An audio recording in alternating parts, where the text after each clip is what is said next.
Hi world, today I wanted to share the story of when I ate a chicken brain, and that was actually today. So what I did was I went to the lunchroom where I work, okay? I got me a piece of chicken meat. I thought it was a chicken leg.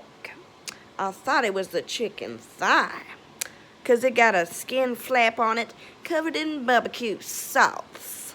So what I did was I took that and a little bit of extra stuff, and then I went sat down, and then I ate the top of the chicken wing, and then oh, that skin was delicious, by the way. And then I turned it around, and that's when I started picking at the seasoning, because I was like, oh, it's a little flappy. And then I peeled back the seasoning flap, and all of a sudden a half a brain comes out. It was a gray brain with some wrinkles on it. And you know what? My first initial reaction was, oh, it's a brain. And then you know what I did? I put that bitch right in my mouth, and I said, that's delicious. And I ate the brain with no hesitation, and I enjoyed the buttery texture of the brain. And also, I ate the bone marrow. I think it was of the beak, because clearly the brain and the beak are going to be next to each other.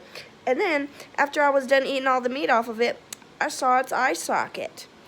But yeah, so I ate a half of a bird brain today. And the bird brain was a little bigger than I thought it would be. It was probably about that big. Honestly, it's pretty big. It's a big old bird brain. How do you got such a big old brain if your head is so small?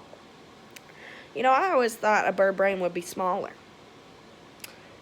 I don't know, but I want some more brain. And this is a genuine story. It really happened, and it was my first brain. At least my first brain that I know of. But yeah, that's my story of trying brain for the first time. And honestly, it was delicious. I would definitely try it again. Put a little bit of sauce on it, and I definitely recommend trying a bird brain or any kind of brain, because I think the texture, it reminded me of, like, you know, when you open up a crab head and you get that brown stuff that tastes real buttery. That's exactly what it tastes like the texture anyway. But like, the texture was very buttery, and I really recommend trying a brain, because I want to try some more brains. Now I can really say I eat brains, and I really enjoyed it too. But thank you for watching. Maybe you'll try brains one day, because I know I enjoyed it, and I want some more brains. Goodbye.